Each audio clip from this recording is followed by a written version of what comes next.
Who was the man who conceived the idea of building a castle, not just large, but twice the size of the famous Mentmore Towers? Why is the most luxurious 19th century chateau in France almost forgotten? And why did its history turn out to be so dramatic that it seems torn from a novel? Before you is the secret life of Château de Ferrières, the Rothschild palace that France has almost forgotten. Let's start with James de Rothschild. He was not just a banker. He was the head of the French branch of the legendary family, a man whose ambition surpassed all earthly wealth. In the 19th century, his name was synonymous with financial power, and he wanted his home to reflect this power, not with words but with stone, glass, and space. It seemed incredible that a simple baron would want to build a mansion capable of hosting not just 2 or 3 important guests, but an entire aristocracy and kings. At first glance, Château de Ferrières is simply beautiful architecture. But behind the facade lies a history of contrasts. A modest farmhouse, purchased in 1829, grows into a monumental palace, valued as the most luxurious 19th century chateau in France. And no one could have predicted that a century later, it would endure devastation, occupation, oblivion, before coming back to life, but in a new role. And in this dual space, between past and future, wealth and loss, a drama unfolds that few know. How could the man who created the chateau end up ruined, despite his fortune? How could a great family owning such a palace decide to hand it over into foreign hands? And what does its silent grandeur say about this place today? This story is not just about a palace. It is about a man whose ambition and strategy cultivated a masterpiece. It is about a home that became a symbol not only of wealth, but also of inner emptiness and transformation. And perhaps about a legacy that is much deeper than marble and glass. Behind the doors of Ferrières lies much more than you think, and its secrets are only just beginning. The origins of Château de Ferrières' story go far beyond its marble facades, into a world where the Rothschild banking dynasty built not just a financial empire, but an entire universe of influence. James de Rothschild, born in 1792, was one of the key figures of the family's French branch. When he acquired the Ferrières-en-Brie estate in 1820, there stood an old, modest castle belonging to the heirs of Joseph Fouché. James was not merely a banker living in luxury. His entire worldview was imbued with the idea of progressive power. He saw wealth not as hidden capital, but as a tool for conquering cultural and social space. His convictions were built on calculation and aesthetics. The status of the Rothschild family had to be expressed not only in account figures, but also in architecture, education, and art. He began to act strategically. First, he accumulated land around the estate. Then he invited an architect who could embody his ambitions in stone. Thus, James was laying the foundation not only for a palace, but also for a symbol of a new lineage whose money and taste were simultaneously a cultural force. The social conflict he faced can be imagined as a clash of new money with the more traditional gentry, the old aristocracy of the Second Empire. For many, his ambitions might have seemed too loud, even provocative. But for him, it was not a challenge. It was a strategy. He was not a dreamer who simply loved luxury. He was a strategist who calculated that his palace would become a place where not just guests, but the world's elite, kings, and cultural luminaries would gather. He understood that power was not only about finances, but also about symbols, and luxury could be the most potent language of influence. At the same time, he was not unambiguous. Yes, he had enormous resources, but he wasn't simply chasing ostentation. Within his motivation, there was calculation. He dreams, but does so like an entrepreneur, meticulously planning every step. The rise of Ferrières began with an alliance that changed everything, not just a merging of capital, but a meeting of two worlds. The second key character in this story is not a competitor, but precisely an ally, the architectural genius Joseph Paxton, invited by James de Rothschild to create the palace the banker himself had dreamed of. Paxton had already become famous thanks to the Crystal Palace, built in London, and had a direct connection to Mentmore Towers, an estate belonging to another branch of the Rothschild family. It was James, upon seeing the kindred Mentmore, who reportedly told Paxton, "Make me a Mentmore, only bigger." This strategic alliance meant much more than just commissioning an architect. It was an act of declaration. The Rothschild lineage of France was not merely participating in the aristocratic circle, it was the creator of a new cultural space, whose place was comparable to that of the British English gentry. Paxton, an architect with an international reputation, brings his architectural philosophy, his passion for glass, iron, and innovative forms, and thereby transforms the face of Ferrières. Construction begins in 1855. Construction lasts until 1859. At the heart of the project is not merely an enormous house, but a grandiose building in the Neo-Renaissance style, which combines elements of the Italian Renaissance and English forms. Furthermore, Paxton doesn't just build, he designs an idea. A house designed for 100 servants and accommodation for 80 horses, according to the Rothschild Family Archive, family.rothschildarchive.org.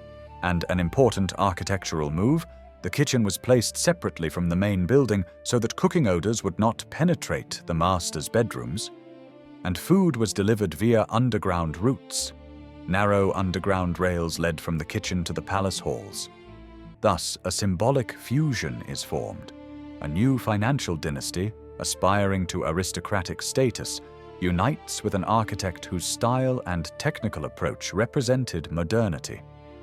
This alliance is not merely a construction deal, but a strategic investment in a symbol of power and culture. With the emergence of Ferrières, James's position in society changes. He is no longer merely a banker. He is the owner of a palace that can compete with royal residences. His status becomes not a financial abstract, but a tangible one. A home capable of hosting the highest nobility, the emperor himself. And on this scale, a new object emerges. Not merely a castle, but a living symbol of influence. Ferrières becomes not merely a residence, but a platform for ambitions, a place where bankers become not just wealthy individuals, but architects of their own legend. The first impression of Château de Ferrières is the silence of its scale. The building, completed at the end of 1859, stands above the landscape like a monument of the Second Empire era.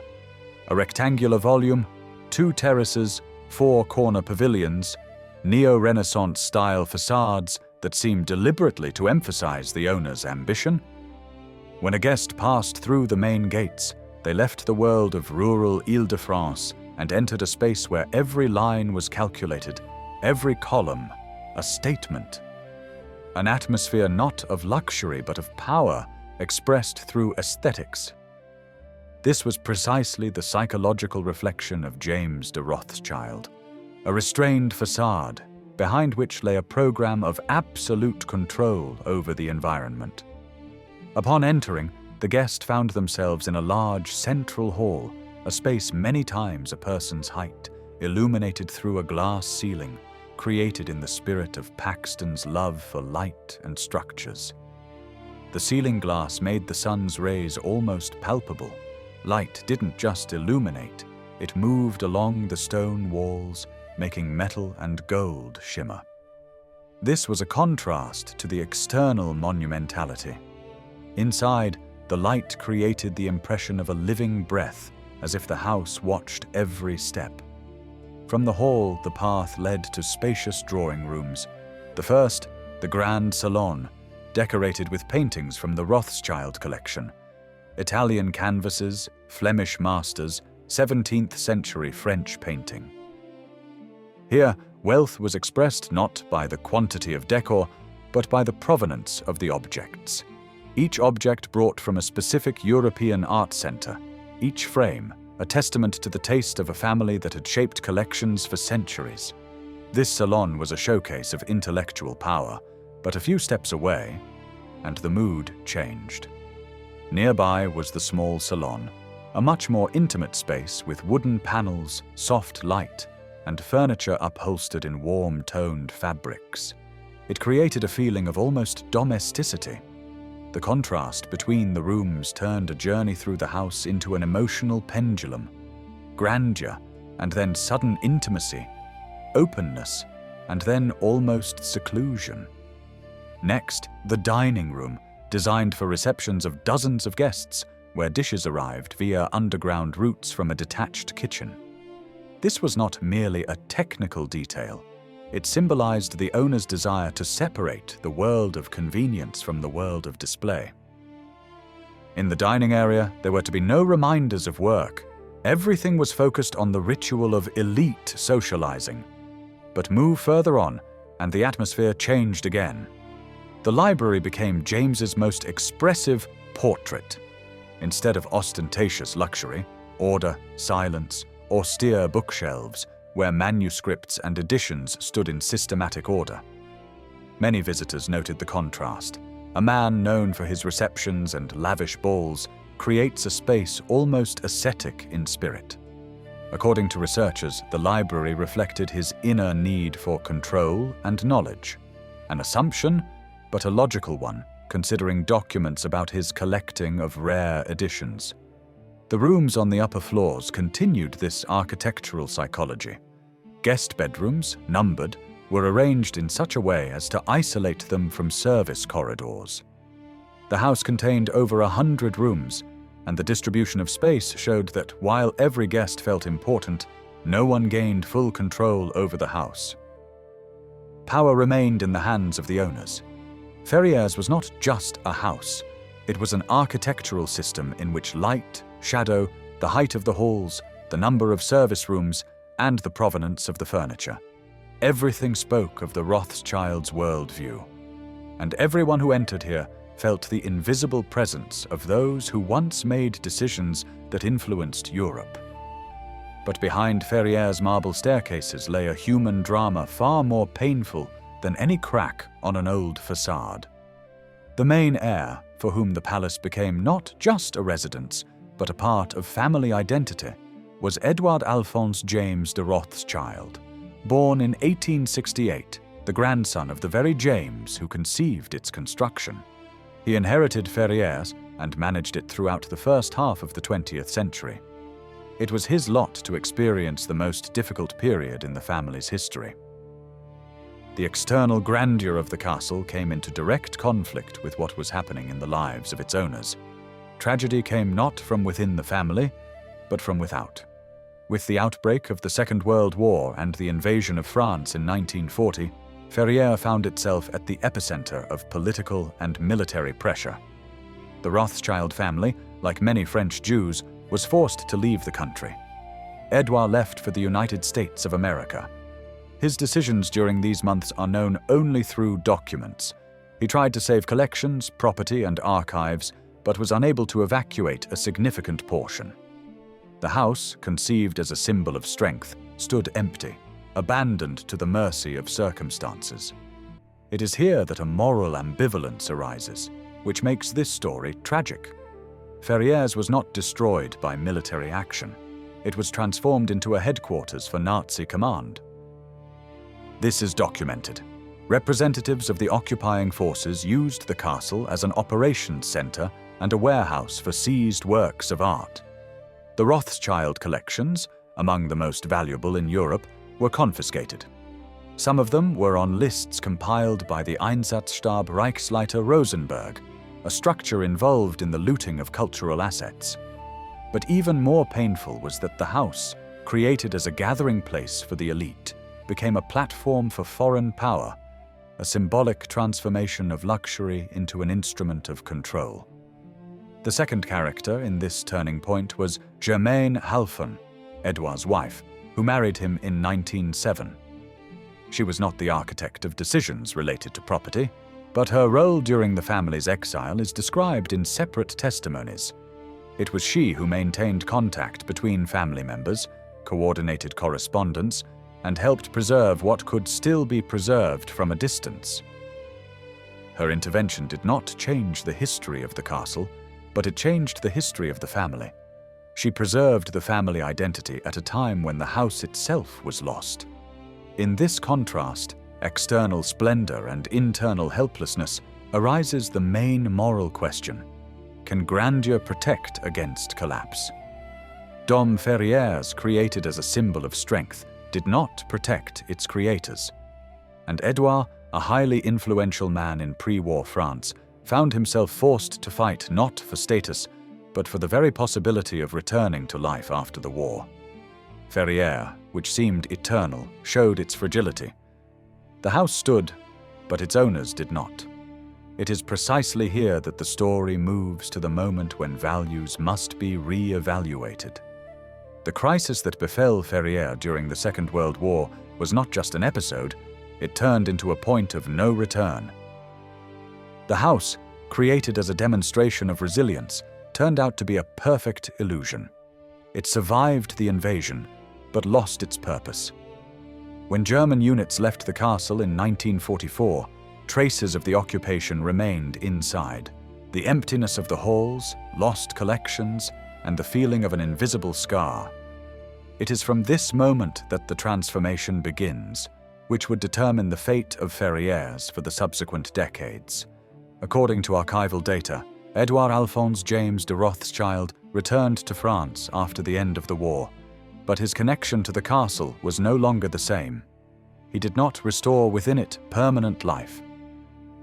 And the realization of the scale of confiscations, damage to collections, and loss of personal space became for him that internal crisis which is rarely described in documents, but which can be read between the lines.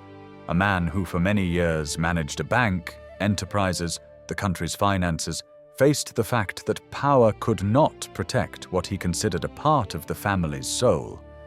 And although no direct letters where he describes his emotional state have been preserved, his actions after the war can be interpreted as evidence of a profound change. It is important to emphasize this as an assumption, not a fact. Edouard, having survived the war, began to look at Ferrières differently. The house ceased to be a symbol of luxury and became a reminder of fragility. Even his attempts to recover lost works of art, and a portion of the collections was indeed returned to the family after the war, thanks to the work of restitution commissions, did not restore the original meaning. Ferrières remained a castle that outwardly stood as before, but inwardly became a symbol of rupture.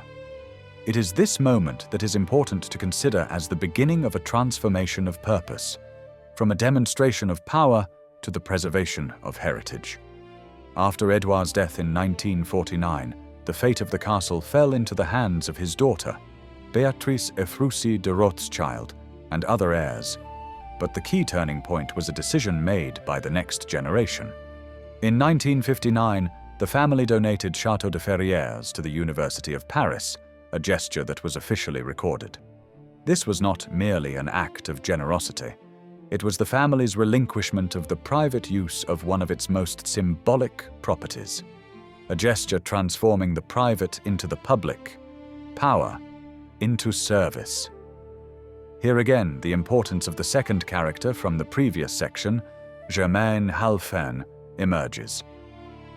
Although she passed away in the mid-20th century, her role in preserving family ties and archives proved critically important for the heirs to be able to decide not to restore its former splendor, but to transfer Ferrières to the educational sphere. There is no evidence in documents that she directly influenced the act of donation itself, but her support for the family during their exile allowed for the preservation of a basis for re-evaluation. The family could view the house not only as a lost symbol, but as a part of France's cultural history. Thus, the crisis experienced by Ferrières transformed into a point of transcendence. The chateau, built as an instrument of social display, became an instrument of public good. The Rothschilds' personal project transformed into a gift to the future. And in this decision, a transition from status to meaning.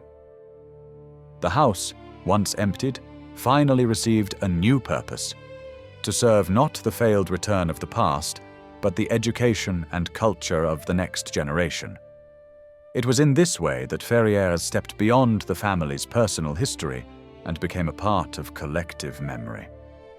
When Ferrières transitioned from private ownership to public space, its history seemed to get a chance to be rewritten anew. But it is important to understand, no gesture of donation erases the past. The castle, surrounded by a park, holding within its walls echoes of diplomatic conversations, sounds of occupational footsteps, and the silence of post-war desolation, could not simply transform into an educational building. It remained a bearer of memory, even if its function changed. The transfer to the University of Paris became an act that can be interpreted on two levels. On the one hand, it was a gesture of trust and respect towards French society. On the other, an acknowledgement that the family was no longer able or willing to retain a private past where it no longer served the future. Symbolically, Ferrières ceased to be a mark of class superiority, but became a place where knowledge and culture could exist outside of ownership. Its halls, where balls and political negotiations once took place, began to host students, conferences, researchers. It is in this context that the house acquires a new role, not a guarded relic of the elite, but a space where heritage becomes accessible. However, the true strength of this decision lies in its demonstration of the flexibility of what seemed forever frozen. Where once the names of bankers, ministers, generals resonated, now the voices of young people who came to learn echoed. This is not just a change in function, it is a change in the concept of value, but the history of Ferrières did not end there. In the second half of the 20th century, and especially in the early 21st, the castle once again acquired a special form of presence in society. It became a venue for cultural events, academic projects, a center where the past was used as a stage for the future. Such a transformation would not have been possible without a long process of reconciliation with its own past. The house did not hide its scars, but made them part of its identity. It is fundamentally important that the new role did not destroy the old. Ferrières did not become a museum in the narrow sense. It became a living organism that carries memory, yet is capable of development. And here arises the key final question. Can architecture live through the fate of its owners and yet transcend it? The history of Ferrières answers in the affirmative. The house, created as a symbol of strength, survived a time when that strength proved illusory. It survived exile, occupation, emptiness, loss of meaning. It outlived generations whose personal tragedies were reflected on its walls. And yet, it did not collapse, neither physically nor symbolically. It changed. In this change lies a lesson, that heritage is not defined by who owns it, but by how it is used. The Rothschild family, having gone through losses and transformations, was able to turn its own history into a public resource. And in this gesture, perhaps, lies their most significant achievement. The house ceased to be proof of status, but became proof that even the most private spaces can find a path to a common future. The finale of Ferrières' story is not an end, but a transition. Today, the castle continues to live between past and present, between memory and function, between the private destiny of a family and the collective destiny of society. It reminds us that grandeur can be fragile, but meaning is far more enduring than walls. And that sometimes the most valuable thing one can do with a legacy is to release it into the world.